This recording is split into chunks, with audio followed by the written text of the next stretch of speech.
गू सिंह की नज़र धीरे धीरे वे युआन की उंगली के इशारे का पीछा करते हुए मंच पर जा टिकी। वहां जो कभी शहर के सबसे बड़ा दबंग बाप बेटा थे, चैन सान और चैन जिमिंग, अब जमीन पर बिखरे पड़े थे, बिल्कुल दो मरे हुए कुत्तों की तरह। चैन सान का हमेशा सख्त ठंडा चेहरा अब बिल्कुल सफ़ेद पड़ चुका था, हिम्मत टूट चुकी थी, घमंड बिखर चुका था। और चैन जिमिंग, उसका हाल और बुरा, होठ पर खून, बाजू टेढ़े मेढ़े, पुरानी अकड़ की झलक तक नहीं बची थी। गू सिंह ने उन दोनों की तरफ देखा, उसकी आंखों में जरा सी भी नरमियत नहीं थी, सिर्फ ठंडी विरक्ति।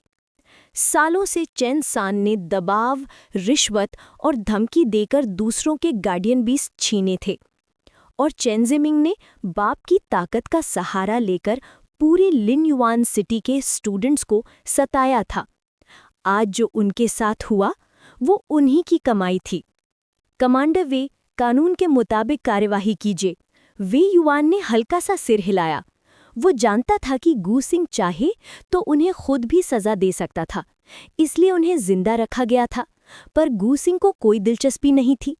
थोड़ा सोचकर वो बोल पड़ा, चैन सान को वैनगार्ड टीम में डाल दो। और चैन जिमिंग के पास रुककर थोड़ी देर के लिए ठंडी नज़र से उसे देखा। ये क्लासमेट्स को नुकसान पहुंचाने की कोशिश और गार्डियन बीस का कत्ल, इसलिए उम्र कैद लिन युआन सिटी की जेल में। इस फैसले के साथ चैन परिवार की किस्मत मोहर लग गई।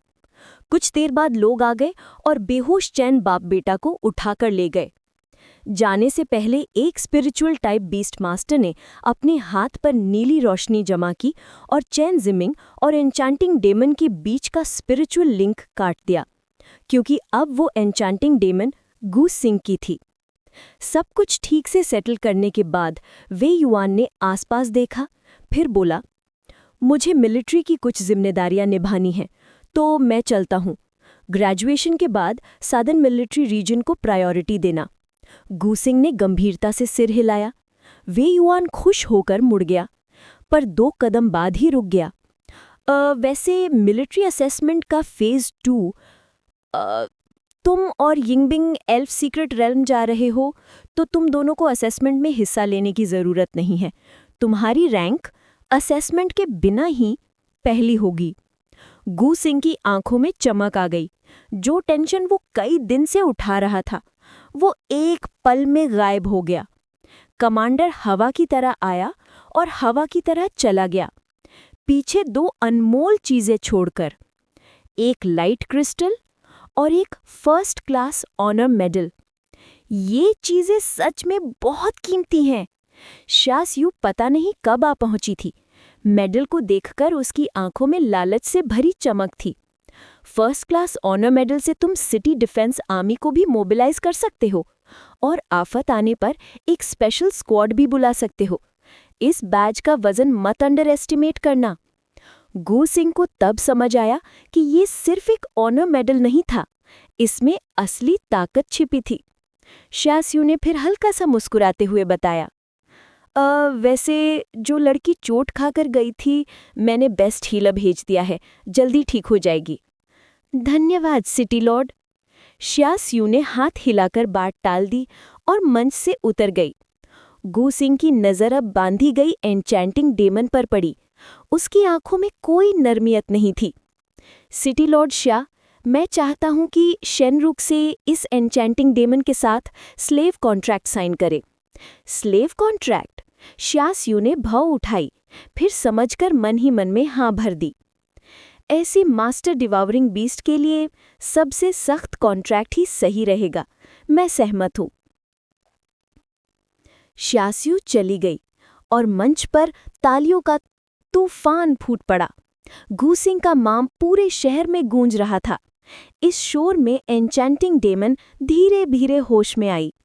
उसने आंख उठाकर देखा, गू सिंह रोशनी के बीच खड़ा था, सारी तरफ से लोगों की तारीफ में डूबा हुआ। उसके पास एक चांदी के बालों वाली लड़की ल्यूली उसका हाथ मजबूती से पकड़े हुए थी। एन्चांटिंग डेमन के दिल में एक तीखी कसक उठी, पछतावा। गहरा, चुभता हुआ। अगर वो उस वक्त गूसिंग को धोखा ना देती, कॉन्ट्रैक्ट ना तोड़ती, तो क्या वो आज उसके पास खड़ी होती? पर अभी भी शायद मौका था। वो अब गूसिंग की जमानत थी। शायद फिर से उसका गार्डियन बीस्ट बन सकती थी। शायद वो सब कुछ पा सकती थी जो वो चांदी वाली लड़की पा रही थी। Medical room. कैप्टन, गू सिंह ने आपका बदला ले लिया।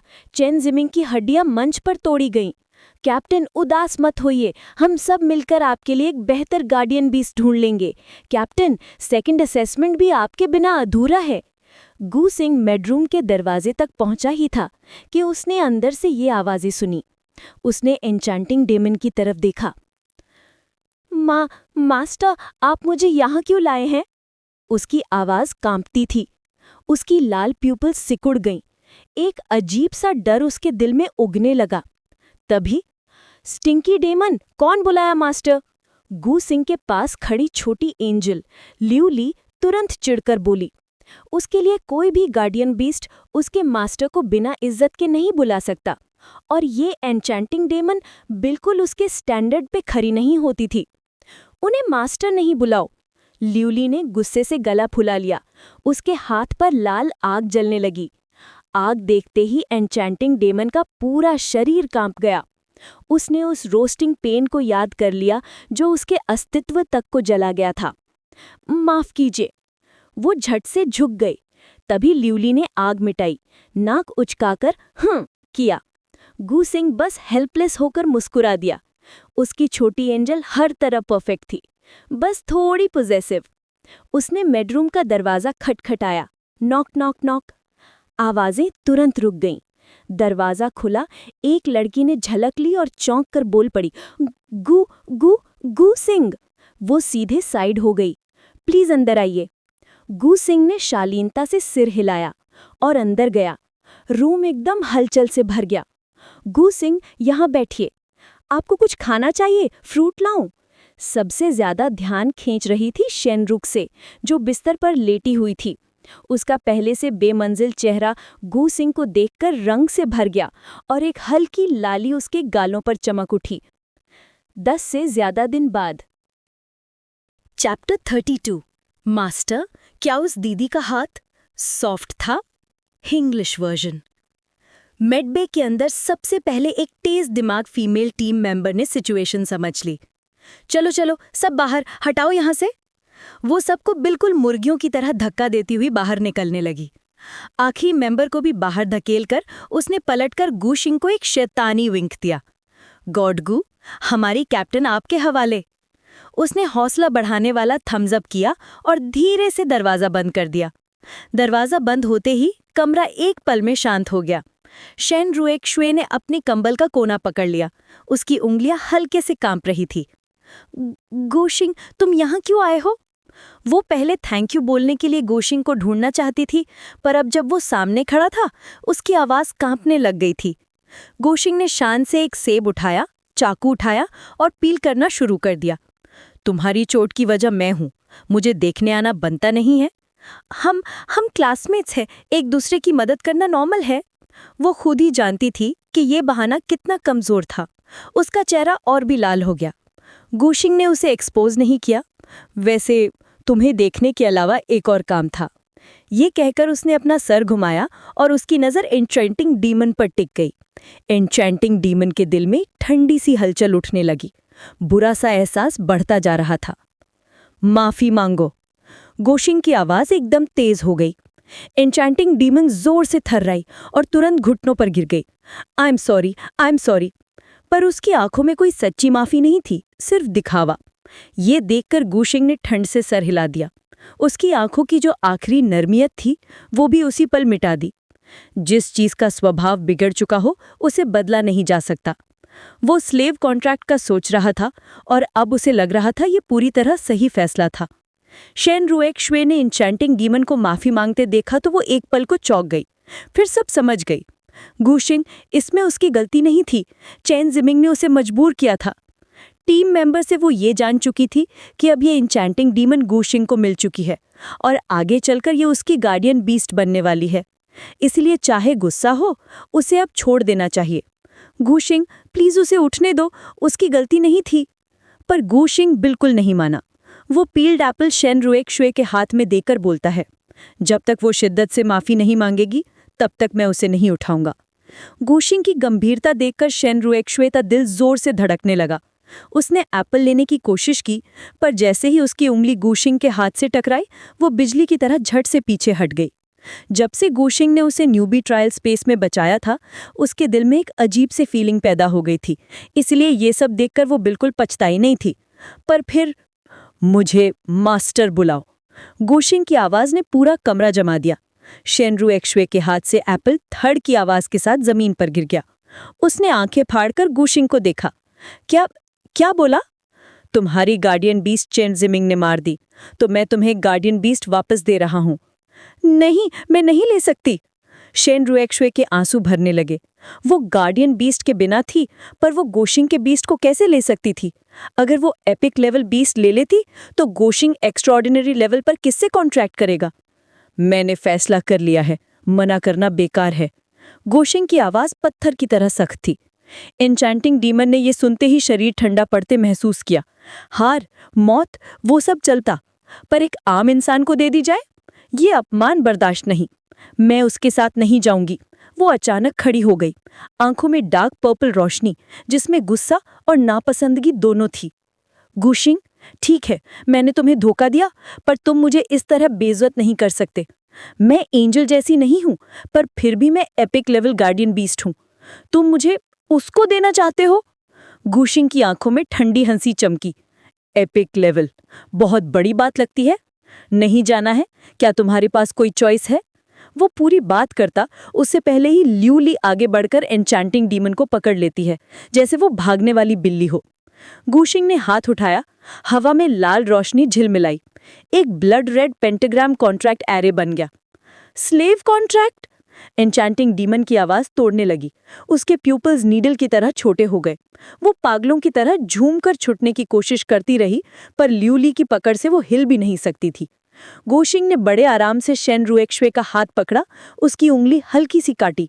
एक लाल कतरा नीचे गिरा, और जैसे ही वो एरे को छुआ, पूरी रोशनी लाल तेजस से फट पड़ी। मैं कॉन्ट्रैक्ट नहीं चाहती, नहीं चाहती। पर गुशिंग बिल्कुल नहीं रुका। एक पल बाद लाल रून्स उड़ते हुए एन्चेंटिंग डीमन के माथे में घुस गए। एन्चेंटिंग डीमन, मास्टर शेन रुएक्शुए, status slave contract, talent epic 2 stars, level awakening tier 5, attributes dark element spiritual type, power 70, constitution 72, spirit 137, speed 81, skills desire absorption, enchanting eyes. Contract पूरा होते ही गुशिंग ने हल्की सांस ली। पहली बार स्लेव कॉन्ट्रैक्ट किया था और एक ही ट्राई में हो गया। शेन रुएक्शुए का लेवल कम होने की वजह से एन्चेंटिंग डीमन का लेवल भी घट गया, पर जैसे जैसे शेन रुएक्शुए अपग्रेड करेगी, बीस्ट भी रिकवर हो जाएगी। ये कैसे? शेन रुएक्शुए ने अपनी उंगली को देखा, बिल्कुल यकीन नहीं हो रहा था। एपिक लेवल गार्डियन बीस्ट, वो भी स्लेव कॉन्ट्रैक्ट के साथ, और वो अब उसकी बीस्ट थी।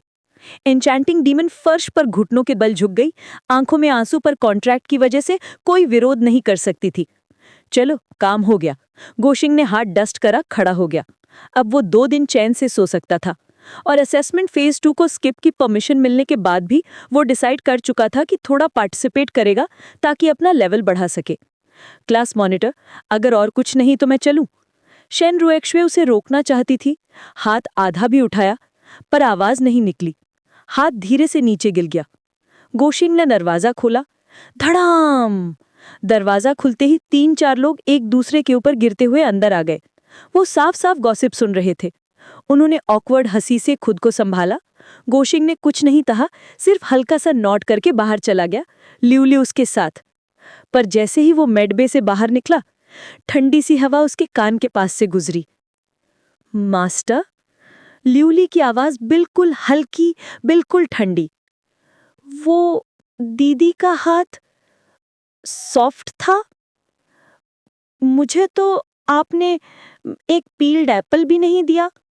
उसकी आवाज में खट्टा मीठा, हल्का सा हर्ट उतर आ रहा था। फाइनली गू सिंह को बार बार समझाने पर छोटी लड़की यानी ल्यूली नॉर्मल हो गई। अगले 2 दिन गू सिंह ने उससे शायद ही ट्रेनिंग करवाई। इसकी जगह वो उसे लिन्युआन सिटी घुमाता रहा, खाने पीने से लेकर लोकल कल्चर तक सब कुछ एक्सपीरियंस करवाता हुआ। और फिर दूसरे असेसमेंट का दिन आ ही गया। जब गू सिंह ल्यूली को साथ लेकर गैदरिंग स्क्वायर पहुंचा, उसने एक ऐसी चीज देखी जिसकी उसे बिल्कुल उम्मीद नहीं थी। यिंग बिंग, सफेद बर्फ जैसे कपड़ों में लिपटी लड़की धीरे धीरे उसकी तरफ आ रही थी और उसके पीछे एक एनर्जेटिक सा बूढ़ा चल रहा था। तुम यहाँ क्या कर रही हो? गू सिंह को देखकर यिंग बिंग एक पल के लिए रुक गई। उसकी हमेशा से ठंडी आंखों में हल्की सी घबराहट चमकी।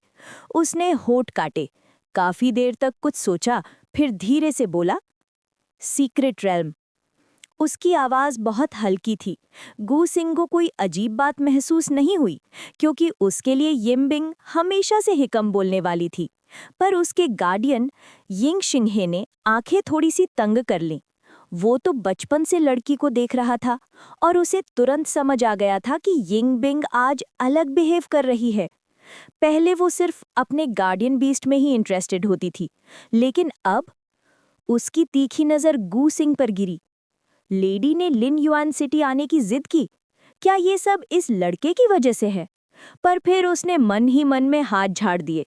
उसका काम बस यिंग बिंग की सिक्योरिटी था। उसके इमोशंस की चिंता करना क्लैन लीडर का काम है। सीक्रेट रेल्म बंद होने में अभी 40 दिन बचे हैं। मैं पहले मिलिट्री असेसमेंट करूंगा, रैंक बढ़ाकर अवेकनिंग टियर 9 तक जाऊंगा। फिर तुम? वो यिंग बिंग को अपने प्लान्स फॉलो करने का मौका देना चाह रहा था। लेकिन मैं भी ज्वाइन करूंगी। गू सिंह? कुछ पल के लिए वो लिटरली बोलती बंद हो गया। उसे लग रहा था यिंग बिंग मना करेगी, पर लड़की के सीरियस एक्सप्रेशन को देखकर वो सिर्फ एक लम्हा रुककर थोड़ा सा हंस पड़ा, बिना कुछ कहे। ज्वाइन करना है तो करने दो। यिंग बिंग की स्ट्रेंथ अलग लेवल की थी और वो बूढ़ा गार्डियन तो शैडो की तरह हमेशा उसके साथ ही रहता था। Danger, 0 chance. इसलिए गू सिंह ने बस मन ही मन में ठीक है सोचा और बात पड़ गई। डिप्यूटी प्रिंसिपल का स्पीच खत्म हुआ। सब अपने अपने ग्रुप्स में लाइन बनाकर ऑल्टरनेट स्पेस के असेसमेंट पॉइंट की तरफ निकल पड़े। ये असेसमेंट मिलिट्री ने डिजाइन किया था, जहां बैटलफील्ड की ब्रूटैलिटी का डायरेक्ट ट्रेनिंग दिया जाता था। मिलिट्री ने पहले ही काफी डीमंस क्लियर कर दिए थे, फिर भी हर साल कुछ स्टूडेंट्स यहां जान गंवा देते थे। Assessment zone, alternate space. Gu Chan Chan ने दूर खड़े होकर सीन देखा। उसकी आंखों में एक गहरी सी फिक्र थी। वो नेशनल एकेडमी की टॉप स्टूडेंट थी। ऐसे बेसिक असेसमेंट्स में उससे प्रॉक्टरिंग करने की जरूरत नहीं होती थी, पर बस एक रीजन से वो यहाँ खुद आई थी, गू सिंह। चान चान, अभी तक अपने भाई के बारे में सोच रही हो? तांग शिनरू ने उसके कंधे पर हाथ रखकर पूछा। गू चियान चैन ने हल्का सा सिर हिलाया, पर तांग शिनरू अपनी बेस्ट फ्रेंड को बहुत अच्छी तरह जानती थी। ये सिर्फ एक मास्क था। चिंता मत करो, शिनरू मुस्कुराई। तुम्हारी जैसी सिस्टर के होते हुए वो कैसे बुरा परफॉर्म करेगा? अबव दैट, मैं यहाँ हूँ। शिनरू ने जरा चेस्ट पफ की और ऐड किया, मैंने अपने जूनियर्स को इन्फॉर्म कर दिया है, वो गू सिंह की सेफ्टी पर स्पेशल ध्यान रखेंगे। गू चियान चैन ने हल्का सा स्माइल किया। थैंक्स शिनरू। फिर शिनरू उसके कान के पास जाकर धीरे से बोली, वैसे मैंने उन्हें ये भी बोला है कि अगर परफॉर्मेंस थोड़ा वीक भी हो तो मार्क्स अच्छे दे देंगे। गू चियान चैन हंस पड़ी। उसकी जरूरत नहीं, मुझे यकीन है वो अपनी स्ट्रेंथ से नेशनल एकेडमी पास करेगा। शिनरू ने मुंह बनाया। नेशनल एकेडमी पास करना कोई मजाक नहीं होता। देश का सबसे टॉप इंस्टीट्यूशन था वो। उसके मन में तो दूसरी कहानी चल रही थी, पर वो चियान चान को नहीं बता सकती थी। चलो, मैं अपने असाइंड एरिया जा रही हूँ, उसने हाथ हिलाकर बाय बोला। जाते जाते एक वार्निंग भी दे गई। बाय द वे, मिलिट्री कहता है 2 एक्स्ट्रा ऑर्डिनरी डीमंस क्लियर नहीं हो पाए थे। केयरफुल रहना Chian Chan. Alternate space, students arrival. एक फेमिलियर डिजीनेस के बाद 50 स्टूडेंट्स ने खुद को एक बिल्कुल नए वर्ल्ड में पाया। घना जंगल, धुंध और हवा में अजीब सी खुशबू। मिलिट्री का टेम्पररी कैंप आगे दिखता था। लोंगशिया कंट्री का झंडा एक अलग ही हवा में लहरा रहा था। गो सिंह के लिए ये पहली बार था जब वो ऑल्टरनेट स्पेस को क्लियरली फील कर रहा था। जब 50 स्टूडेंट्स एंटर हुए, आसपास के दूसरे सिटीज के एग्जामिनीज इमीडिएटली उन्हें देखने लगे। लगता है लिन्युआन सिटी वाले आ गए, जैसे हमेशा सबसे लास्ट। हर साल लोएस्ट स्कोर पर एंट्री सबसे फ्लैशी। हाँ, उनमें से कुछ पास भी नहीं करते नॉर्मली। गू सिंह ने थोड़ा सा ब्राउ फरो किया। शेन रोसी उसके पास आई और मुस्कुराते हुए समझाया, पिछले सालों में लिन्युआन सिटी का परफॉर्मेंस सच में बहुत वीक रहा है, पर इस साल तुम हो तो फर्स्ट प्लेस मिलने के चांसेस हाई हैं। उसके साथ खड़ी इंचैंटिंग डीमन ने गू सिंह को देखते ही अपना हेड नीचे कर लिया। शेन रोसिए के ट्रेनिंग के बाद वो काफी टेम हो गई थी। मैं शायद असेसमेंट में पार्टिसिपेट ना करूं, गू सिंह ने कैजुअली बोला। शेन रोसिए पहले शॉक्ड हुई, फिर समझ गई गू सिंह को कुछ प्रूव करने की जरूरत ही नहीं थी। तभी उसकी नजर गू सिंह के साइड स्टैंडिंग ब्यूटीफुल गर्ल पर गिरी।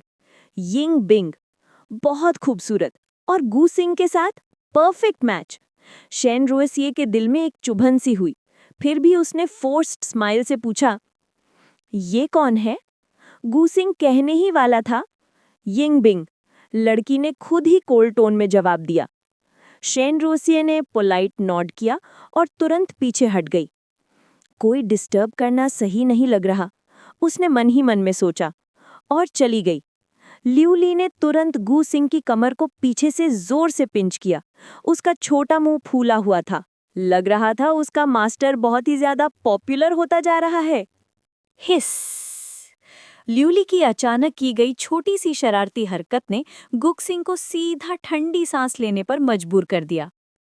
उसने तुरंत अपना चेहरा घुमाया और सामने था उसकी गार्डियन बीस्ट का वो खतरनाक, थोड़ा पोजेसिव सा ग्लेयर। गुक सिंह ने तुरंत आंखों से बेचारापन दिखाया, सीधा मेरी गलती मुझे माफ करो मोड ऑन। ल्यूली ने घमंड से मुंह फेर लिया। बस तब जाके बेचारा गुक सिंह बच पाया। ये सब देखकर गुक सिंह ने एक लंबा सा हेल्पलेस सांस भरा। जब से पिछली बार वो शेन रोक्से से मिला था, तब से उसकी लिटिल एंजल ने एक नया एट्रीब्यूट अनलॉक कर लिया था, जेलसी। प्योर इनोसेंट दिखने वाली बट एक्सट्रीमली डेंजरस जेलसी। और जब भी लिटिल एंजल जेलस होती, विक्टिम बनता उसकी कमर का नरम हिस्सा। हाय, वो कभी एकदम सीधी साधी थी, अब तो उतने ही प्यार से उसकी वाट लगा देती थी। गुक सिंह अभी भी अपने दुख पे सोच ही रहा था कि एक ऑफिसर बाहर निकला। The assessment begins. इस अनाउंसमेंट के साथ ही सारे स्टूडेंट्स तीर की तरह भागकर असेसमेंट जोन की तरफ निकल पड़े। जो जितना जल्दी अंदर जाता, उसके हायर रैंक मिलने के चांसेस उतने ही ज्यादा। गुक सिंह ने आसपास एक नजर डाली और तुरंत ही ढीला पड़ गया। शेन रोक्से का एन्चैंटिंग डीमन गार्डियन बीस्ट टॉप 5 में आ रहा था, और कॉम्बैट कमांड में तो वो चेन जिमिंग से कई गुना ज्यादा तेज थी। सच बोलूं तो गुक सिंह अगर पार्टिसिपेट भी ना करे तो भी लिन्युआन सिटी का फर्स्ट रैंक ऑलमोस्ट कंफर्म्ड लग रहा था। स्टूडेंट्स धीरे धीरे असेसमेंट एरिया में घुसते गए। तब गुक सिंह ने यिंग बिंग की तरफ देखा। तुम मेरे साथ चलोगी? यिंग बिंग बिल्कुल चिपक कर चल रही थी, जैसे कोई छोटू सी ग्लू स्टिक लग गई हो। गुक सिंह ने हेल्पलेसली सर स्क्रैच किया।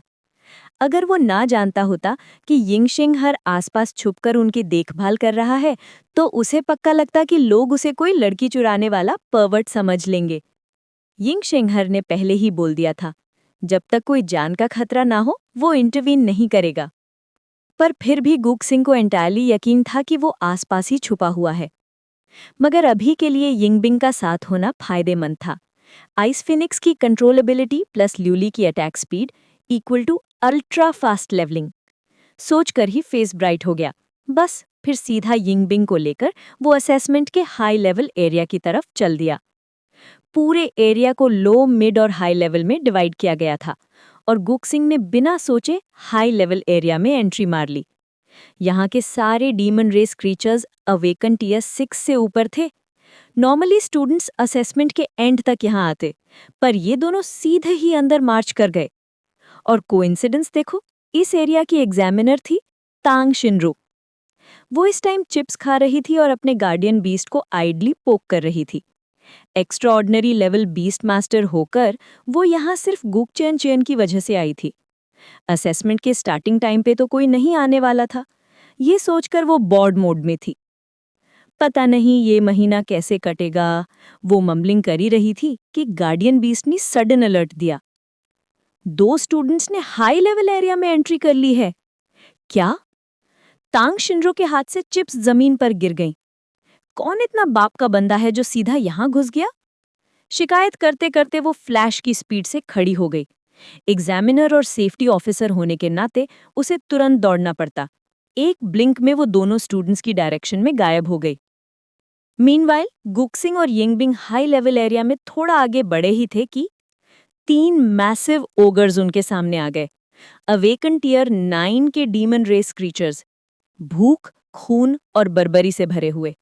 उनकी डार्क पर्पल स्किन पर चढ़ते उतरते हुए डीमन पैटर्न्स डर पैदा कर रहे थे।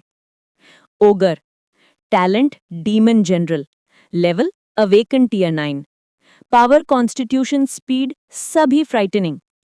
गुकसिंग की आंखें तेज हो गईं। मैजिक बीस्ट्स और डीमन रेस में फर्क होता है। मैजिक बीस्ट्स डेमोनिक की से डेमोनाइज्ड, डीमन रेस डेमोनिक की से जन्मे।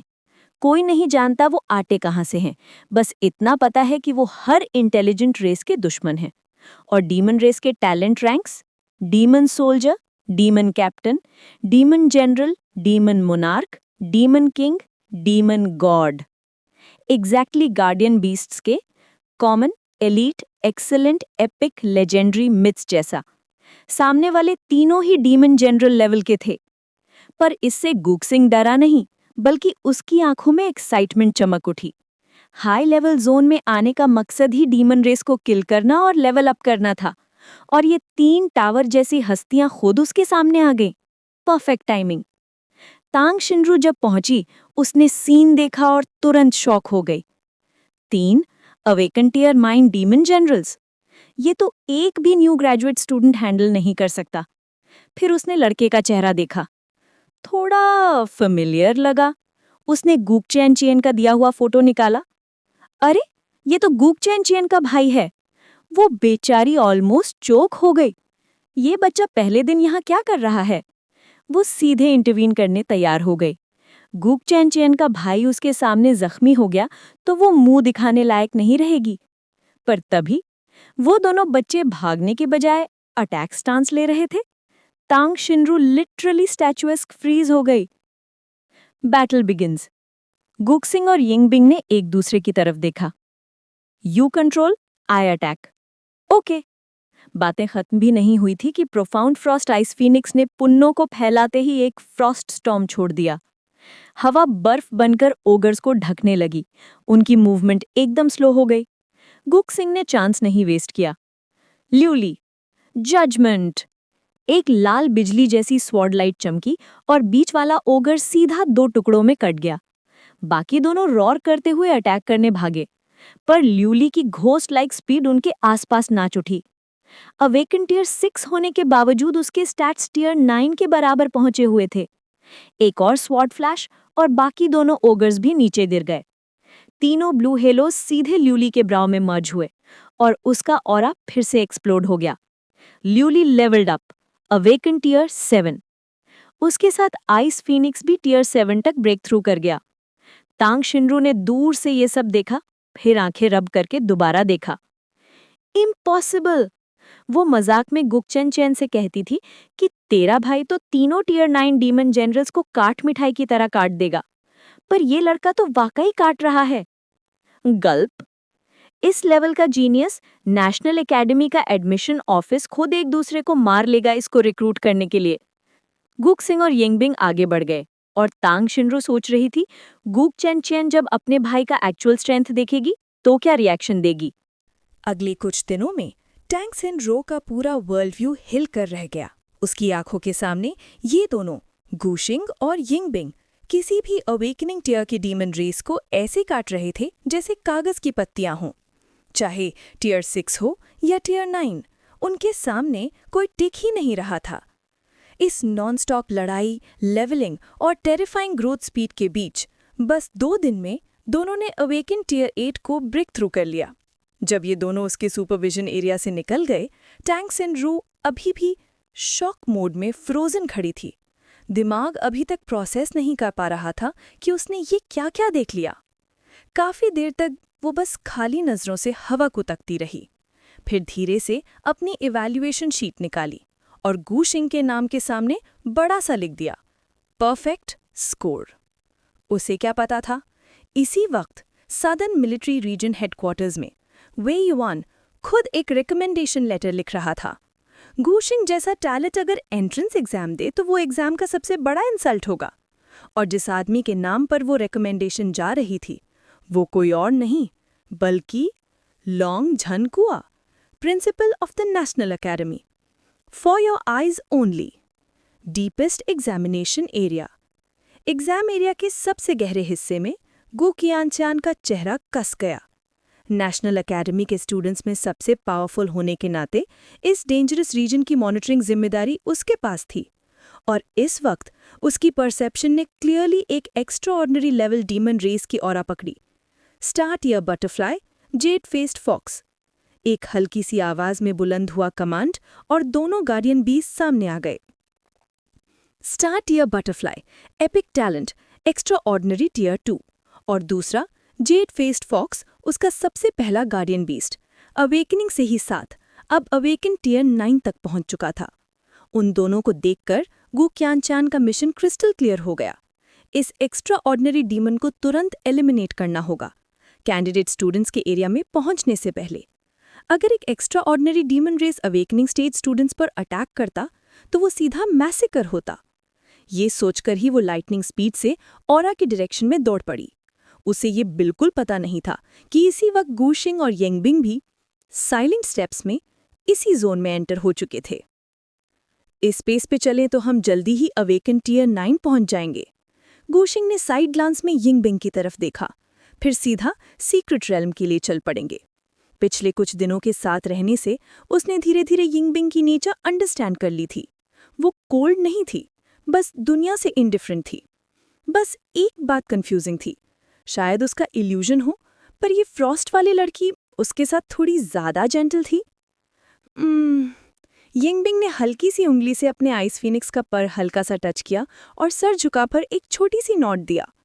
पिछले कुछ दिनों में वो अक्सर खुद में लॉस्ट रहती थी। बचपन से लेकर अब तक ये पहली बार था जब वो किसी ऑपोजिट जेंडर के पीयर के साथ इतना टाइम बिता रही थी। उसने धीरे से गूशिंग की तरफ ग्लांस लिया। उसकी शार्प जॉलाइन, उसकी काम एक्सप्रेशन, कुछ तो था जो उसका दिल डिस्टर्ब कर रहा था। समझ न पाने पर वो वापस आइस फीनिक्स को देखने लगी। शायद वो इसलिए ध्यान दे रही है क्योंकि सीक्रेट रैम जर्नी उनको साथ करनी है। तभी वॉच आउट! गूशिंग की वार्निंग बस गिरती ही थी कि ल्यूली एक सिल्वर स्ट्रीक की तरह यिंगबिंग के सामने आ गई। उसके सफेद पंख एक बिजली की रेखा की तरह चमके और वो काला बोन स्पाइक एक धम्माई साउंड से डिफ्लेक्ट हो गया। यिंगबिंग की आंखें सेकंड भर में कॉन्ट्रैक्ट हो गईं। उसकी गर्दन से एक ठंडी बूंद नीचे बह गई। अगर ल्यूली 1 सेकंड भी लेट होती तो वो स्पाइक सीधा उसके सीने में घस सकता था। चिप! आइस फीनिक्स गुस्से में रोन उठा। उसके स्नो ब्लू विंग्स फैल गए, नजर सीधे जंगल के अंधेरे में घुस गई। गूशिंग का फेस भी इस वक्त सीरियस हो गया। अटैक की स्पीड इतनी इनसेन थी कि एक्स्ट्राऑर्डिनरी लेवल स्पिरिचुअल पावर होने के बावजूद वो उसे तभी फील कर पाया जब अटैक यिंगबिंग को हिट करने वाला था। बस वार्निंग देने का टाइम मिला। शुक्र था ल्यूली की इंस्टेंटेनियस रिएक्शन ने सब बचा लिया। ये अटैक कोई अवेकनिंग टिया का डीमन का हो ही नहीं सकता। और जैसे कि उसने सोचा, क्रैक क्लैक क्रैक, 2 गंदी और ईरी फिगर्स धीरे धीरे जंगल से बाहर निकले। Extraordinary demons appear. Left side skeleton demon black mist में लपटा हुआ, उसका पूरा स्केलेटन डेंजरस स्पाइक से कवर्ड था। राइट साइड डिस्गाइजर एक पिच ब्लैक रोब में छिपा हुआ, चेहरा दिख ही नहीं रहा था। गूशिंग ने तुरंत उनका डेटा स्कैन किया। Skeleton demon, level extraordinary tier 2, talent demon general, power 482, constitution 511, spirit 358, speed 493, attribute bone repair, skills bone barrier 1000 thorn bone spike. गूशिंग का दिल एक मोमेंट के लिए थमा। Extraordinary level demon race. Skeleton demon की attributes ही 500 के पास थीं, जिससे बस खड़ा होना ही प्रेशर क्रिएट कर रहा था। ल्यूली के स्टैट्स अभी 270 के आसपास थे। ब्लेजिंग एंजल फॉर्म के बावजूद एक्स्ट्रा ऑर्डिनरी और अवेकनिंग के बीच का डिफरेंस क्वालिटेटिव होता है। लेकिन सबसे खतरनाक चीज थी डिस्गाइजर। लेवल अवेकन टियर 9 पर सब एट्रीब्यूट्स क्वेश्चन मार्क और एट्रीब्यूट डिस्गाइज डिसेप्शन। ये क्लियरली डेडली क्रीचर था। यिंगबिंग भी उसके पास आ गई, उसकी आइस ब्लू आंखें सीरियस एक्सप्रेशन में। हम क्या करें, एक एक्स्ट्राऑर्डिनरी डीमन लग रहा है। गुशिंग ने तुरंत डिसीजन लिया, पीछे हटते हैं। यिंगबिंग ने साइलेंट नॉट दिया। शैडो में यिंग जिंगहाई उनकी प्रोटेक्शन के लिए प्रेजेंट था, पर भी रेकलेस अटैक सुसाइड होता। पर जैसे ही दोनों पीछे हटने लगे, डीमन रेस ने उनका रिट्रीट का रास्ता स्पाइक से ब्लॉक कर दिया।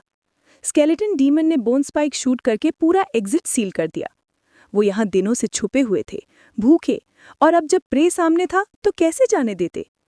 गुशिंग और यिंगबिंग ने एक दूसरे की आंखों में देखा, बस एक साइलेंट अंडरस्टैंडिंग।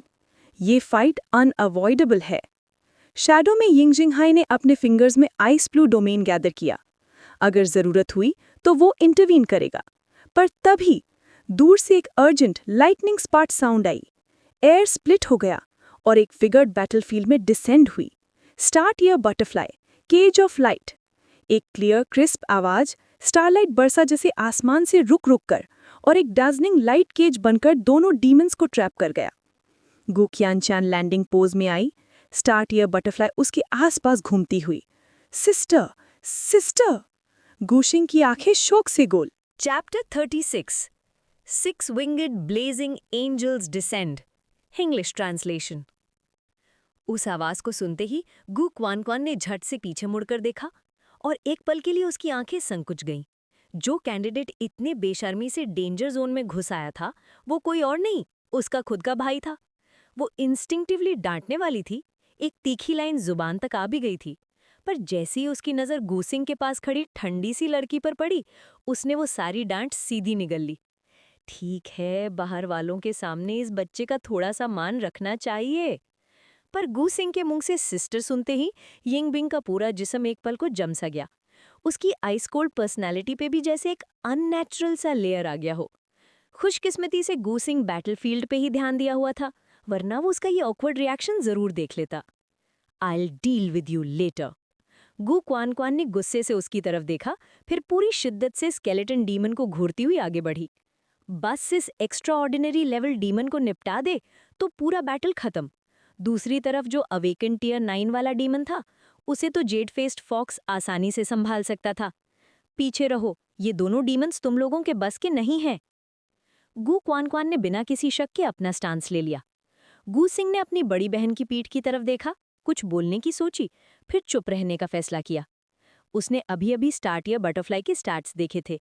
स्केलेटन डीमन जैसा एक्स्ट्राऑर्डिनरी टियर 2 वो इजीली संभाल लेगी, पर दूसरा demon jade faced fox, awaken tier 9, excellent grade 9 stars, power 153, constitution 142, spirit 186, speed 177, skills fox spirit substitute, fox spirit clone, spirit fox sharp claws. गुसिंग ने numbers compare किए। Jade faced fox की stats ल्यूली से बेहतर नहीं थी, और दूसरे डीमन की असली ताकत बिल्कुल समझ नहीं आ रही थी। ये बात उसे और भी ज्यादा सावधान कर रही थी। वो थोड़ा झुककर ल्यूली के कान में धीरे से बोला, ल्यूली, अगर कुछ गलत हो जाए तुरंत अटैक करना। ल्यूली ने उंगलियों से अपना छोटा सा चेहरा कस दिया। आज तो बड़े सिस्टर के सामने परफेक्ट परफॉर्म करना ही करना है। बैटल शुरू हो चुका था। स्टार्ट ईयर बटरफ्लाई ने पहले अटैक किया। उसके चमकते हुए पंखों से स्टारलाइट बरसा, जो तेज धार की तलवारों की तरह स्केलेटन डीमन पर टूट पड़ा। स्केलेटन डीमन ने खतरनाक चीख निकाली। उसकी हड्डियों से निकली काली रोशनी ने ज्यादातर अटैक्स को डिफ्लेक्ट कर दिया। Starlight chain! गु क्वान के आवाज के साथ ही स्टार्ट ईयर बटरफ्लाई ने 7 स्टारलाइट की जंजीरें निकाली, जो स्केलेटन डीमन के शरीर पर लपेट सी गईं। जंजीरों का स्टारलाइट उसकी हड्डियों को जलाता हुआ जिजी की दहशत भरी आवाज पीड़ा कर रहा था। उधर जेड फेस्ड फॉक्स ने 3 आफ्टर इमेजेस के साथ डिस्गाइजर पर हमला किया, और डिस्गाइजर बिल्कुल हेल्पलेस एक्ट कर रहा था। लगता है अब जल्दी खत्म हो जाएगा। गु क्वानग्वान ने हल्की सी सांस ली, पर गूसिंग का चेहरा और भी गहरा होता जा रहा था। ये डिस्गाइजर बहुत ही कमजोर दिख रहा है, जरूर कुछ गड़बड़ है। और जिस पल उसने ये सोचा, रॉर! डिस्गाइजर ने कान फाड़ गरज मारी। उसका पूरा रूप विकृत होकर बढ़ता गया और पिच ब्लैक डिमोनिक की समुंदर की तरह उभर गया। एक पल में उसने जेड फेस्ड फॉक्स की गर्दन पकड़कर उसे जोर से जमीन पर दे मारा। सीन पलट गया। जेड फेस्ड फॉक्स ने लास्ट मोमेंट में फॉक्स स्पिरिट सब्स्टिट्यूट यूज किया, वरना तो वो वहीं खत्म हो जाती। पर अब वो बिल्कुल कॉम्बैट में लायक नहीं बची थी। Disguiser, extraordinary tier 3, demon monarch level, power 589, constitution 482, spirit 612, speed 554। अब जब उसने सारी डिस्गाइज हटा दी, तब जाके असली स्टैट सामने आए। स्पिरिट 612 पॉइंट्स, और डिस्गाइज टैलेंट के वजह से सिस्टम ने भी उसकी लेवल को अवेकन टियर 9 दिखाया था। गु क्वानग्वान का चेहरा एक पल में सफेद पड़ गया। Extraordinary tier 3, demon monarch level. अब उसे समझ आया कि मिलिट्री की हेवन एंड अर्थ नेट इसे क्यों नहीं पकड़ पाई। इस डिस्गाइजर की वजह से। गु क्वानग्वान ने हल्की सी चीख के साथ स्टार्टियर बटरफ्लाई को बोन स्पाइक्स तोड़ने का हुक्म दिया, पर पीछे उसका भाई और कैंडिडेट खड़े थे, और एक बहन पीछे नहीं हट सकती थी। यिंगशिंगहर भी अंधेरे में पेटा गया। ये डिस्गाइजर डीमन मोनार्क लेवल का निकला। वो एक्शन लेने वाला था कि एक नया ट्विस्ट आ गया। गूसिंग और यिंगबिंग भागने के बजाय अटैक स्टैंस ले चुके थे। यिंगबिंग, क्या तुम इसे कुछ देर के लिए रुक सकती हो? गूसिंग की आवाज अजीब सी शांत थी। यिंगबिंग ने बिना सोचे समझे सिर हिला दिया। उसकी आइस ब्लू आंखें कुछ ज्यादा ही डिटर्मिन्ड हो गई थी। एक्स्ट्रा ऑर्डिनरी टियर 3 को रोकना अवेकनिंग 8 के लिए ऑलमोस्ट इम्पॉसिबल था, पर एक ही रास्ता था, ultimate skill. Profound Frost ice Phoenix, Frost ring imprisonment. Ice Phoenix ने एक तेज क्राई की और उसका पूरा जिस्म आइसी ऑरा से फूट पड़ा। क्रिस्टल आइस ने डिस्गाइजर को ढक लिया और उसकी स्पीड नोटिसेबली स्लो हो गई। बस 3 सेकंड। यिंगबिंग के माथे पे पसीने की बूंदें चमक रही थी। डीमन मोनार्क ने अंदर से उनकी कोशिश का मजाक उड़ाया। Extraordinary tier 3 awakening level से कब कांपता है? पर उसी मोमेंट गूसिंग ने अपनी पूरी spiritual power beast taming space में डाल दी। वो स्पेशल टेक्निक जिसे उसने खुद डिस्कवर किया था, beast taming space resonance. Deep resonance बना के ल्यूली को क्रिटिकल स्टेट में स्टेबल करने का तरीका। ल्यूली ब्लेजिंग एंजल फॉर्म। 4 आग जलते हुए पंख फूट पड़े, उसका पूरा शरीर सेक्रेड क्रिम्सन फ्लेम्स में लपट गया। 4 विंगेड ब्लेजिंग एंजल असेंड्स। पर ट्रांसफॉर्मेशन रुकी नहीं। गूसिंग की स्पिरिचुअल पावर और ल्यूली की एनर्जी एकदम सिंक्रोनाइज हो गए, जैसे 2 रूहों का एक हो जाना। Critical state open. Sacred flames फिर से भड़क उठे और चारों पंखों की बाउंड्री पर ग्लोइंग लाइंस चमक उठी। फिर 2 नए पंख ब्लास्ट होके निकल आए। 6 winged blazing angel descends. Chapter 37, Extraordinary Tier 3, Instant Kill. Divine Angel Liuli, Status 6-Winged Blazing Angel, Critical. Talent Legendary 3 stars. Level Awakening Tier 8. Power 252 to 654. Constitution 253 to 656. Spirit 259 to 668. Speed 260 to 670. Skills Judgment, Divine Protection, Blazing Angel Form, Song of the End.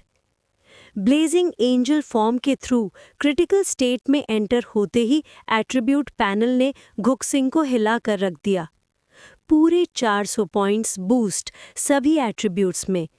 इसका सीधा मतलब awakening tier 8 वाली ल्यूली अब कई कम talented extraordinary level guardian beast को भी क्रश कर सकती है। लेकिन इस पावर का एक भारी नुकसान भी था। गुकसिंग क्लियरली महसूस कर रहा था कि उसकी स्पिरिचुअल पावर तेजी से जल रही थी, जैसे कोई अंदर से खा रहा हो। Even extra ordinary level reserves के साथ भी वो इस स्टेट को सिर्फ 60 सेकेंड्स मेंटेन कर सकता था। गुक चेंचियान बैटलफील्ड पर नज़र जमाए खड़ी थी कि अचानक उसका जिस्म थर गया। उसे पीछे से एक डरावना हद से ज़्यादा पावरफुल ऑरा फील हुआ।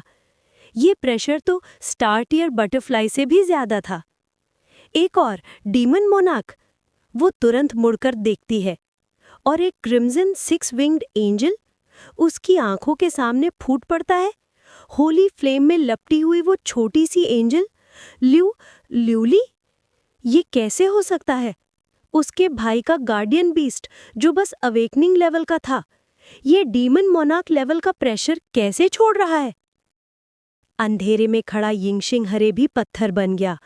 उम्र भर का एक्सपीरियंस होते हुए भी अवेकनिंग टियर 8 की गार्डियन बीस्ट, एक्स्ट्राऑर्डिनरी टियर 3 के आसपास की कॉम्बैट स्ट्रेंथ, चाहे क्रिटिकल स्टेट का सहारा हो, ऐसी टैलेंट पहली बार देखी थी। बैटलफील्ड के सेंटर में डिस्गाइजर का दिमाग हिल चुका था। उसने अपने जिस्म में एक ऐसी मौत की घंटी बजती फील की कि अगर ये गार्डियन बीस्ट एक बार अटैक कर दे तो वो मर जाएगा, बिल्कुल मर जाएगा। उसकी आंखों की प्यूपल्स नीडल जैसी पतली हो गई। डिमोनिक चीक काला तेजाब बनकर उबल रहा था। बचने की दीवानगी ने उसके सारे मसल्स को तोड़ दिया। क्रैक! आइस फीनिक्स की बनाई हुई आइस इम्प्रिजनमेंट में दरारों की आवाज गूंजी। Spiritual shock! एक सुनामी जैसी स्पिरिचुअल पावर फूटी और पूरा आइस केज बर्फ के टुकड़ों में टूट गया। Frost ring imprisonment collapse. यिंगपिंग का चेहरा सफेद पड़ गया, उसके होंठों से एक हल्की सी ग्रोन निकली। बैकलैश! अवेकनिंग टियर 8 से टियर 3 डीमन को रोकना इम्पॉसिबल का दूसरा नाम, और डिस्गाइजर ने फ्रीडम मिलते ही अपना लाइफ सेविंग स्किल चला दिया। शैडोई डीमन, काला धुआं जैसे जिंदा हो, उसे पूरी तरह निगल गया। ब्लैक मिस्ट डोमेन में वो अपनी शेप बदल सकता था और अपनी प्रेजेंस पूरी तरह छुपा सकता था। घुक्सिंग ने दांतों तरे हल्की सी गाली दबाई।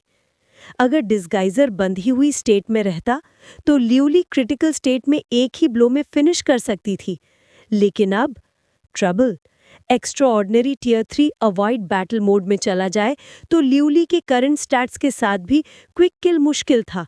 और सबसे बड़ी दिक्कत, ल्यूली का क्रिटिकल स्टेट टाइम बेस्ड है। डिले यानी उनका नुकसान। स्विश! ल्यूली का होली स्वॉर्ड ब्लैक मिस्ट को छेदता हुआ निकला, पर सिर्फ एक फैंटम को तोड़ पाया। Physical attacks useless. घुक्सिंग उसे होली फ्लेम से ब्लैक मिस्ट जलाने को ही कहने वाला था कि शाओशिंग! घुकचेनचैन की ठंडी काम आवाज आई। अगर मैं उसे रोक दूं तो क्या ल्यूली उसे एक स्ट्राइक में खत्म कर सकती है? घुक्सिंग ने बिना सोचे सिर हिला दिया। फिर कंफ्यूज हो गया। Jade face fox already down, star tier butterfly skeleton demon में बिजी, तो फिर वो क्या यूज करेगी रिस्ट्रेन के लिए? तभी रीअपियर स्टार चेन। घुक्सिंग आंखें फाड़ कर देख रहा था। गोल्डन चेन जो कूलडाउन में होनी चाहिए थी, फिर से स्टार टियर बटरफ्लाई से निकली और ब्लैक मिस्ट को चीरकर सीधा डिस्गाइजर को बांध लिया। एक स्किल 2 बार? इम्पॉसिबल! बीस्ट टेमिंग के बेसिक रूल्स को तोड़ दिया गया था। कूलडाउन से पहले कोई स्किल दोबारा यूज करना नॉर्मल बीस्ट मास्टर्स के लिए नामुमकिन। तब उसे समझ आया, घुक चेन चियान का talent ability, double skill activation. इस टैलेंट के सामने कंट्रोल टाइप बीस्ट मास्टर्स देवता बन जाते हैं। गोल्डन चेन्स में बंधा डिस्गाइजर पहले की तरह एस्केप का सपना भी नहीं देख सकता था। उसकी आंखों में वही पुरानी डर, जैसे कोई जानवर जल्लाद के सामने आता है। ल्यूली, फिनिश इट! ल्यूली की होली फ्लेम फूट उठी, उसकी आंखों में एक शर्मिंदगी की लहर। बहन के सामने गड़बड़ कर दी थी, अनफॉरगिवेबल। इस बार एक ही स्ट्राइक। क्रिम्सन एंजल एक बर्निंग मीटियोर बन गई और एक पल में ही डिस्गाइजर के सामने उतर गई। जजमेंट! होली स्वॉर्ड की रोशनी ने सारी दुनिया को चमका दिया। गोल्डन चेन से बंधा डिस्गाइजर हिल भी नहीं सकता था। एक ही स्ट्रोक, जमीन फट पड़ी और 10 मीटर का क्रेटर बन गया। होली फ्लेम्स में डीमन का जिस्म टुकड़ों में टूटकर काली राख में बदल गया और ल्यूली गोल्डन लाइट में डूबते हुए फिर से ब्रेक थ्रू कर गई। डिवाइन एंजल ल्यूली, talent legendary 3 stars, level awakening tier 9, power 302, constitution 301, spirit 307, speed 314।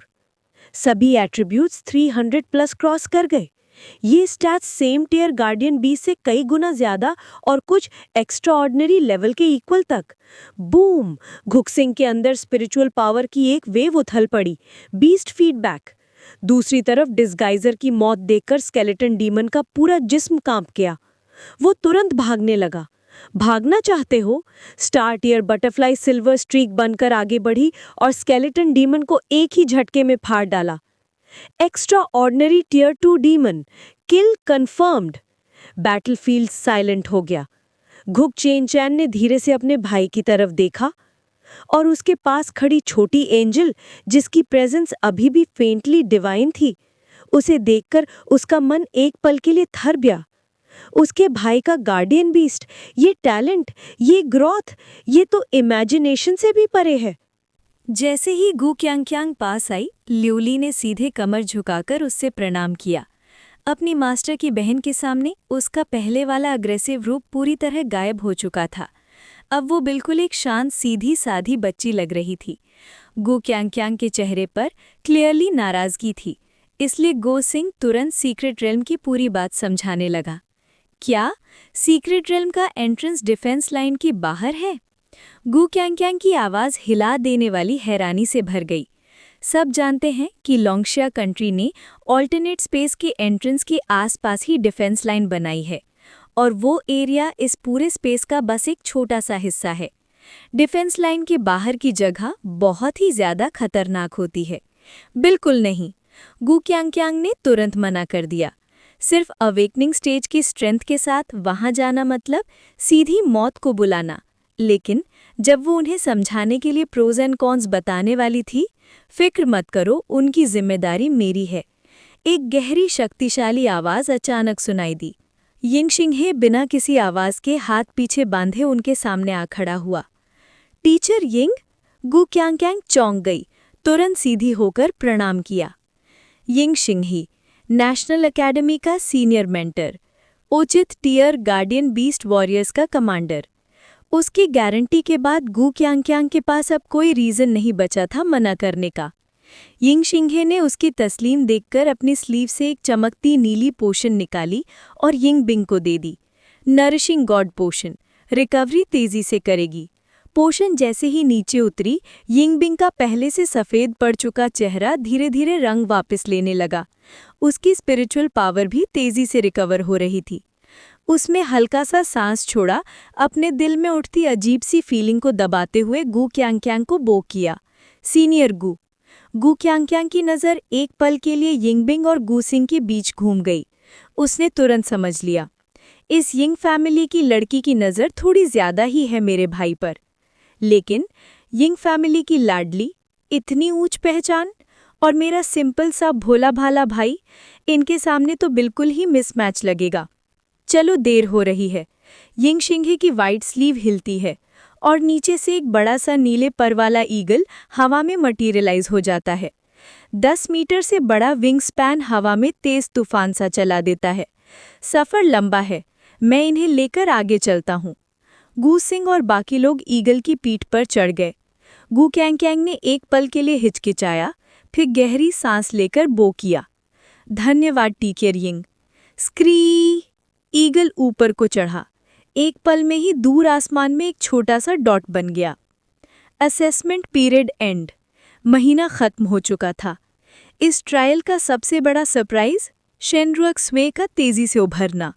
उसने अपने एन्चेंटिंग डेमन की एबिलिटी का पूरा इस्तेमाल किया और पूरे असेसमेंट एरिया में धमाल मचा दी। टीम के मेंबर्स भी फंसाने लगे। कैप्टन आजकल कुछ अजीब बिहेव नहीं कर रही, लगता है गॉड गुन ने रिजेक्ट कर दिया होगा।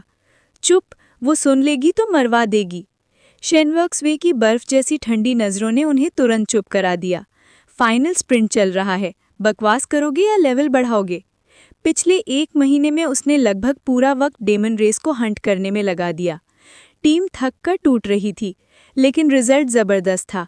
एन्चेंटिंग डेमन वापस अवेकनिंग टियर 8 पर आ गया, और ट्रायल के खत्म होने से थोड़ा पहले शेनरुक स्वे ने भी अवेकनिंग टियर 9 को ब्रेक थ्रू कर लिया। Assembly point. जब सारी टीम्स वापस पहुंची, वहां काफ़ी भीड़ जमा हो चुकी थी। इस बार पहला रैंक तो ब्लैकस्टोन सिटी के यंग मास्टर ये का ही होगा। हाँ, वो भी अवेकन टियर 9 तक पहुंच गया है। शेनरुक स्वे ने देखा, एक हाईली स्टाइल्ड यूथ क्राउड के बीच सेंटर में था। सब उसके आगे पीछे घूम रहे थे। लिनयुआन सिटी के स्टूडेंट्स ने धीमे से बताया, वो ये ताव है, अभी तक वापस आने वालों में सबसे हाई लेवल वो ही है। पर अगर गॉड गू आया होता, वो डेफिनेटली फर्स्ट होता। बातें धीमी थी, पर ब्लैकस्टोन सिटी के लोगों के कान तेज थे। न्यूज़ तुरंत ये ताओ तक पहुंची। उसने धीरे से मुस्कुराया। उसकी गर्दन पर लिपटी मिस्टिक स्टेक ने अपनी लाल जुबान छपकाई। ओह गॉड गू, सचमुच इतना स्ट्रांग? टीम का एक लड़का तुरंत बोल पड़ा। बिल्कुल स्ट्रांग है, तुमसे तो ज्यादा ही। ये ताओ के चेहरे का स्माइल जम गया। हिस! स्नेक बिजली की तरह आगे चली उस लड़के को काटने के लिए। एन्चैंटिंग आईज! शेनड्रैक स्वे ने तुरंत कमांड दिया। एक प्रिसाइज स्पिरिचुअल ब्लास्ट और मिस्टिक स्नेक हवा में फ्रीज हो गई। शेनड्रैक स्वे ने लड़के को पीछे खींच लिया। बस! ये ताओ ने स्नेक को शांत किया, लेकिन उसकी आंखों में अब एक अलग सी झलक थी। ये लड़की कुछ अलग ही लेवल की है, लेकिन फिर भी उसके लिए पहला रैंक उसका ही था, उसमें कोई डाउट नहीं। Final ranking ceremony. एक मिलिट्री एग्जामिनर स्टेज पर आया। अब नेशनल एकेडमी का प्रॉक्टर फाइनल असेसमेंट देगा।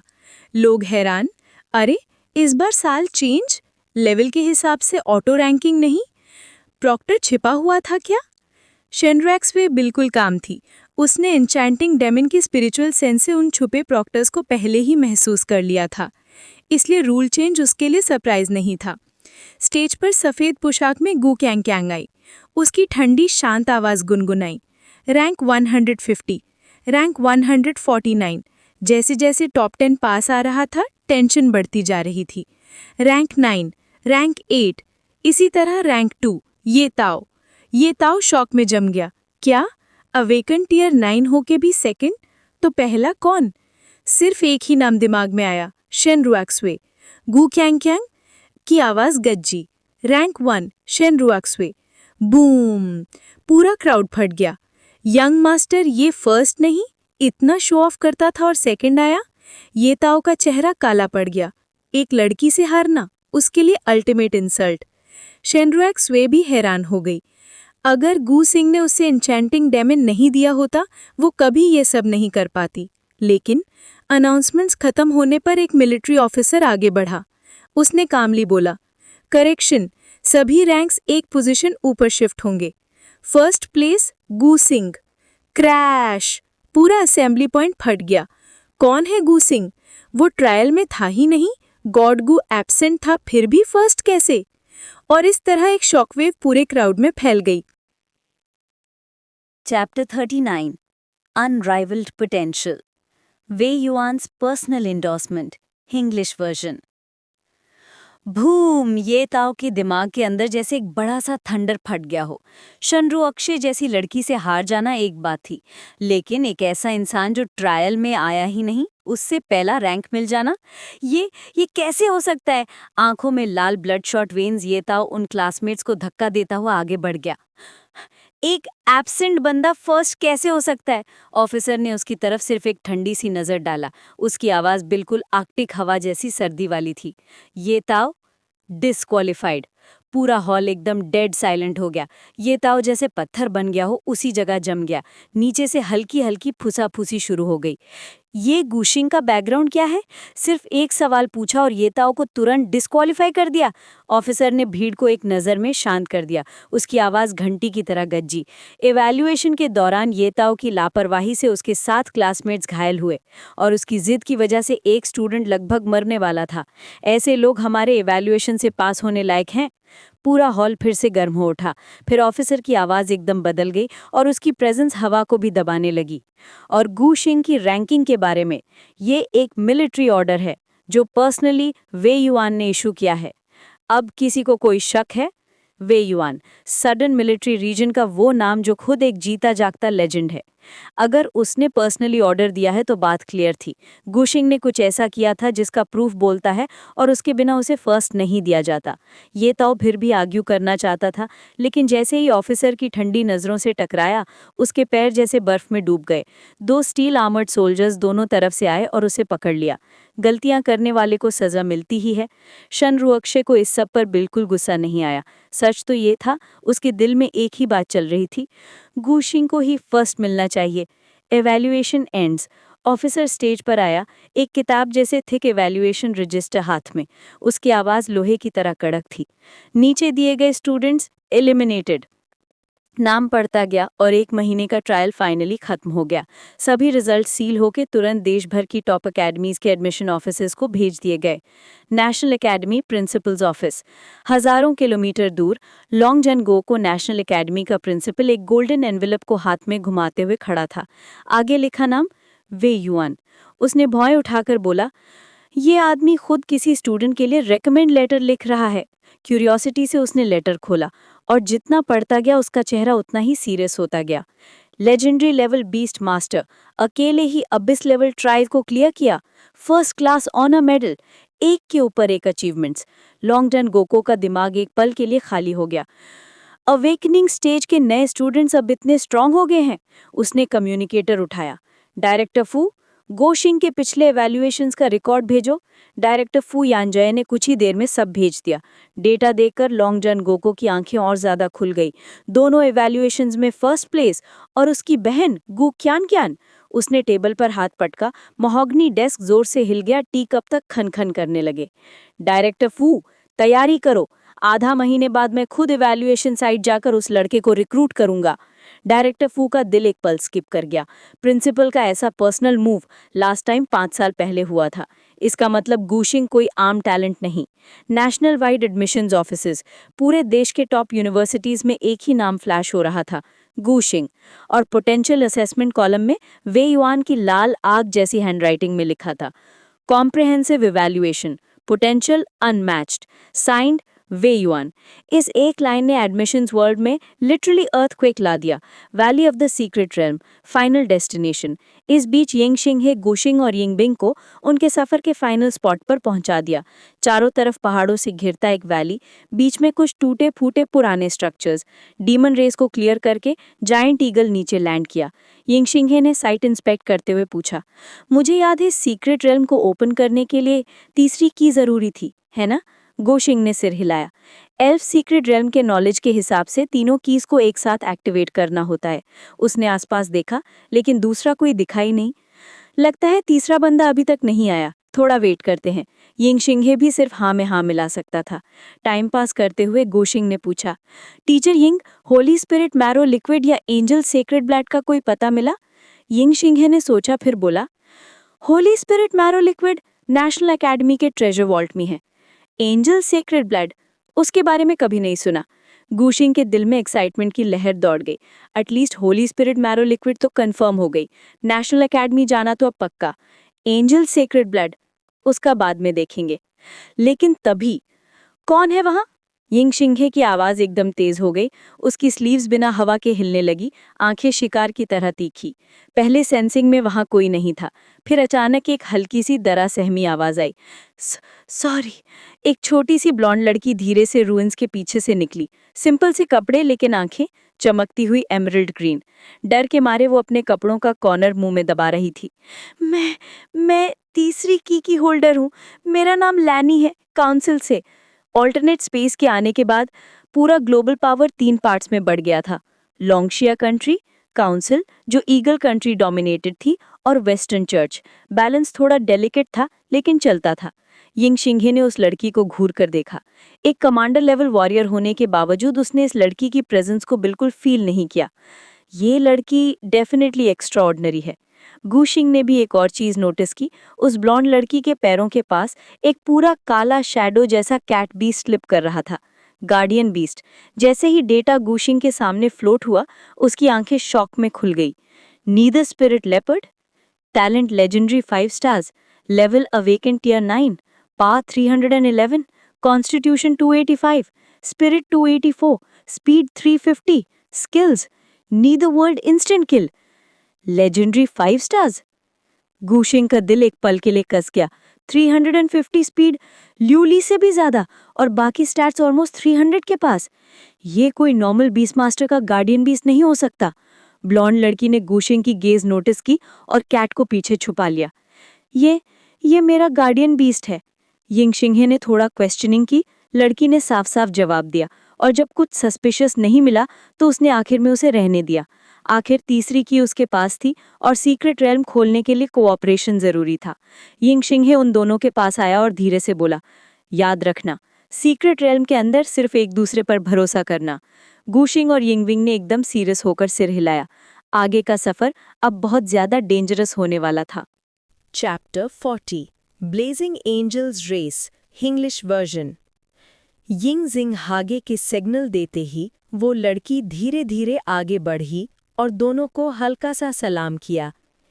तीनों ने एक साथ अपना स्पिरिचुअल फोकस एक्टिवेट किया और उनके कॉन्शियसनेस में छुपे सीक्रेट रेल्म कीज ट्रिगर हो गए। अगले ही पल उनके माथे पर 3 अलग-अलग शेप के कीज उभर आए, हवा में धीरे धीरे घूमते हुए। वो एक दूसरे से जुड़ते गए और कुछ ही सेकंड्स में एक पुराना सा एंशंट टोकन बन गया। रंबल, जमीन जोर से कांप उठी। एक हरा भरा लाइट गेट हवा में अपीयर होने लगा। अगला ही मोमेंट वो एंशंट टोकन फिर से टूटकर तीनों में अब्जॉर्ब हो गया। गूसिंग के माथे पर एक गोल्डन सनवील मार्क चमका, यिंगबिंग के ब्राव पर एक क्रेसेंट का निशान फ्लो हुआ और लैनी के फोरहेड पर एक स्टार एम्ब्लम जगमगाया। फिर तीनों एक साथ उस ग्लोइंग ग्रीन गेट में कदम रखकर अंदर चले गए। उनकी सिलुएट्स धीरे धीरे रोशनी में गुम हो गईं। जब सब अंदर चले गए, जेड गेट धीरे धीरे बंद होने लगा। एक ब्राइट लाइट बीम तुरंत स्काई के 9th हेवन तक शूट कर गई। Angel race base, cloud palace peak. एक गोल्डन हेड एंजल ने अचानक अपनी आंखें खोलीं। उसके होंठ पर एक शरारती सी मुस्कुराहट थी। एल्फ रेस का एंसेस्ट्रल लैंड ओपन हो गया। इंटरेस्टिंग। वो हल्का सा अपने विंग्स फ्लैप करता है, अगला सेकंड सीधा पैलेस के सेंटर हॉल में अपीयर हो जाता है। वहां ड्यूटी पर खड़े एल्डर्स तुरंत एक घुटने पर झुक गए। Greetings young clan leader, Miller ने हाथ से सिग्नल दिया। Relaxed, arrogant and confident. मैं थोड़ी देर के लिए बाहर जा रहा हूं और मेरे फादर, तुम्हें पता है क्या बोलना है। एल्डर्स एक दूसरे की तरफ देखे। एक ने हिम्मत जुटाई। यंग क्लैन लीडर, आप अभी-अभी एक्स्ट्राऑर्डिनरी रेल्म में आए हैं। बाहर कोई डेंजर, मेरी सेफ्टी मैं संभाल सकता हूं। मिलर ने इम्पेशेंटली कहा। एल्फ सीक्रेट रेल्म जैसे बड़े इवेंट में मैं कैसे मिस कर सकता हूं? एल्फ रेस एक जमाने में एंजल रेस के बराबर थी, लेकिन उन्होंने ह्यूमंस का साथ दिया, इसलिए एंसेस्ट्रल लैंड की कीज सिर्फ ह्यूमंस को ही मिल सकती थी। एंजल रेस के पास ऑल्टरनेट मेथड्स थे, बस लोकेशन नहीं मिल रही थी। अब जब मिल ही गया तो मिलर का जाना तो पक्का था। साथ ही कहते हैं एल्फ क्वीन ने कैटास्ट्रोफी के टाइम पर अपनी बेटी को बचाने के लिए ह्यूज प्राइस चुकाया था। एल्फ क्वीन की बेटी। मिलर के लिप्स एक दुष्ट सी मुस्कुराहट में कर्ल हुए। फिर उसने टॉपिक चेंज किया। ब्लेजिंग एंजल्स की तरफ से कोई खबर? वो लड़की? एल्डर ने झुककर जवाब दिया। उन जिद्दी बूढ़े लोगों ने कुछ नहीं बताया और उसके विंग्स हम सालों पहले तोड़ चुके हैं। अगर जिंदा है भी तो कभी राइज नहीं होगी। मिलर ने सैटिस्फैक्शन से सर हिलाया। ब्लेजिंग एंजल्स का रॉयल ब्लड लाइन ग्रो ना हो तो उसके फादर का क्लैन लीडर पोजीशन सिक्योर। मैं जा रहा हूँ, याद रखना। वो अपने विंग्स फैलाता है। मेरे फादर को कुछ मत बताना। उसका फिगर आसमान में डिसअपीयर हो जाता है। एल्डर्स एक दूसरे को देखते हैं। सच में रिपोर्ट नहीं करना? कोई बात नहीं, शैडो प्रोटेक्टर्स पीछे पीछे रहेंगे। एक एल्डर हंस पड़ा। वहां अंदर कुछ बारबेरियंस और कुछ अवेकेंड लेवल ह्यूमंस होंगे। यंग क्लैन लीडर को कौन छू सकता है? सही कहा। फिलहाल ब्लेजिंग एंजल्स के प्रिजनर्स को संभालो। Angel dungeon. अंधेरा, ठंडा और डिप्रेसिंग। रैगड एंजल्स एक कोने में बैठे थे। बीच में एक खूबसूरत और थकी हुई औरत, ल्यूशिया। एक बुजुर्ग ने धीरे से पूछा, ल्यूशिया, तुमने ल्यू ली को कहाँ भेजा? एंजल रेस उसे ढूंढ नहीं पा रहे ना? ल्यूशिया ने धीरे से सर हिलाया। वो कभी उसे नहीं ढूंढ पाएंगे। मेरी बेटी सुरक्षित रहेगी इनसाइड द सीक्रेट रेल्म। जैसे ही गूसिंग, यिंगबिंग और लैनी अंदर आए, सीन इंस्टेंटली बदल गया। वो सीधे एक बैटलफील्ड के बीच में खड़े थे। जली हुई मिट्टी, टूटे हुए बिल्डिंग्स, लाशों की गंध और डीमन ची का घनापन। हवा तक खून से भारी और उनसे हार्डली 100 मीटर आगे एक दिल तोड़ देने वाला सीन। 5 अनॉर्मस डीमन वॉरियर्स एक छोटी सी फिगर को घेर के अटैक कर रहे थे। एक कैट रेस की लड़की, पूरे बदन पर खून, वाइट फर लाल हो चुका, लेफ्ट आर्म लटक रहा, क्लियरली फ्रैक्चर्ड। फिर भी उसके एमरल्ड कैट आइज में सिर्फ जिद और हिम्मत थी। हाफ ब्रोकन डैगर पकड़े हुए वो चीखी, दूर रहो तुम गंदे डीमंस। उसने पास वाले वुल्फ डीमन की चेस्ट पर डैगर घुसा दिया। डीमन और भी फ्यूरियस हो गया। उसने अपने जायंट क्लॉज उठाए। ल्यूली, उसे बचाओ, गूस सिंह ने विदाउट हेजिटेशन कमांड दिया। स्विश, सिल्वर विंग्स फ्लैश हुई। ल्यूली लाइटनिंग की तरह बैटलफील्ड में जूम हुई। जजमेंट, एक sword swing, puff puff puff, 3 demon के सर हवा में उड़ गए। बाकी 2 रिएक्ट भी नहीं कर पाए। सिल्वर लाइट उनके बॉडीज को टुकड़े टुकड़े कर गई। Battlefield silent. Cat girl shock में खड़ी थी, आंखें वाइड, बिलीफ में जम गई। तुम कौन हो? ये बोल ही पाती, वो खून के लॉस से बेहोश होकर गिर पड़ती है। ल्यूली ने तुरंत उसे कैच किया। गूसिंग और यिंगबिंग पास आ गए।